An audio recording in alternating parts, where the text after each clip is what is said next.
Before we begin, if you enjoy these videos, please like, share, subscribe, comment, and consider donating. Thank you. There is typically a new video at 9 a.m. and 9 p.m. Eastern Standard Time every day.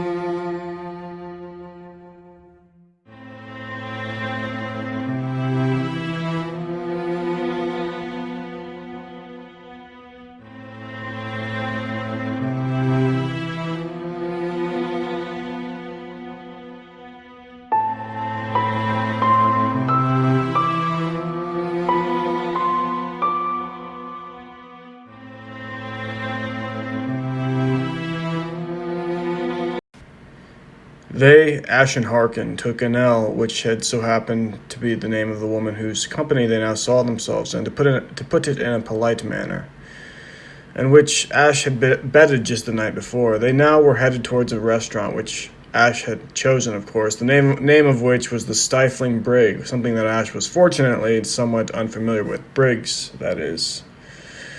Though restaurants too, as he had not very often gone out to any, as he had been a rather poor yet honest sailor, and for the most part had always attempted to do the right thing, or the good thing, the action that would produce the outcome of most good.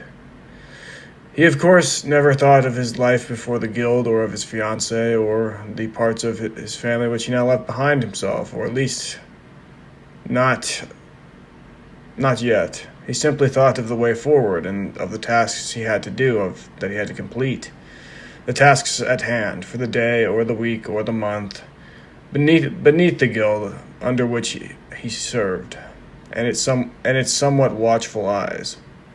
Herric would yet see him, but that was for later in the day, he supposed. For now he would busy himself with the task of watching over Anel, who, for all of her beauty, was somewhat sadly very quiet, and so Ash knew that she had a difficult time speaking with others, though it was no matter, as he decided that he could speak for her, and of course to her, which he now did. Anel, he said gently. Yes, she smiled briefly at him before putting her head down. Thank you for coming with, he shrugged, perhaps as if he had not meant it, though he did in fact mean it. She only smiled. Harken smiled too. Ash could not help but to notice. What are you smiling about? He asked, somewhat displeased.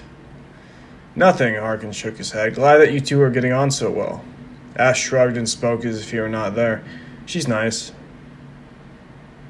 He is nice as well, Anel said, taking a hold of Ash's arm and leaning against him. Ash looked at her as they walked, and Harken too. You're strange, you know, he said. She shrugged. You don't mean it. Ash laughed and then looked away, and she let go of his arm, allowing her fingers to find his own, and took hold of his hand. That's cute. It really is, Harken said, holding back his laughter. Ash shook his head and sighed, though he held but a slight smile. How far off are we? He inquired. Harken replied, We are here, he shrugged, pointing. Can you not read it? Can you not read it? Can you yet not read it? Ash eyed the sign and nodded. That I can, he smiled cheerfully, slowly. Could you not read? Anel asked politely. Ash shook his head, still looking at the sign. Before Harken here taught me. No, I could not. Now? She asked. He's getting there, Harken assured her with a hearty pat on Ash's back. You know, I've never been able to afford such a place, Ash said. No? Anel asked. Come on, Harken said. Let's go eat. Ash agreed. After they had eaten and Anel had left to her daily tasks, to her occupation, with an agreement between she and Ash that she would turn up sometime at Harken's wares in order that they might see each other once again. Ash had given her a nod, a smile, and a thanks curtly, but as soon as she left, to be frank, he had a difficult time letting go of the thought of her. Nonetheless, as the day progressed, he did forget about her, for the time being. Herric won't wait, Harken informed Ash more seriously than he normally was, or than he normally would have been, as they walked, the two of them, down the now familiar corridors of the lengthy traverse towards the center of the guild. We must be on time. Ash nodded. Are we not? Harken replied. Be polite with him. Ash nodded, a sense of apprehension gripping at him. I'll be cautious. Good, Harken replied. You should be. As they entered the center of it, they noticed a few men cloaked and dressed plainly on their way in, which had seemed a journey long enough to Ash's somber mind.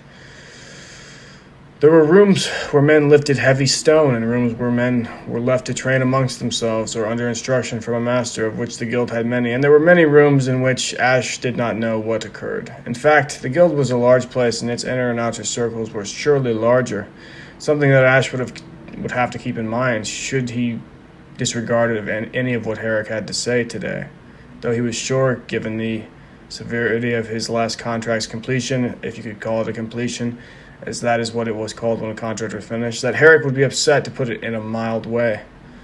Herric, of course, awaited them, his back turned as he sat at the top of the steps in the center of the guild, which was called plainly enough its center, or the center, normally.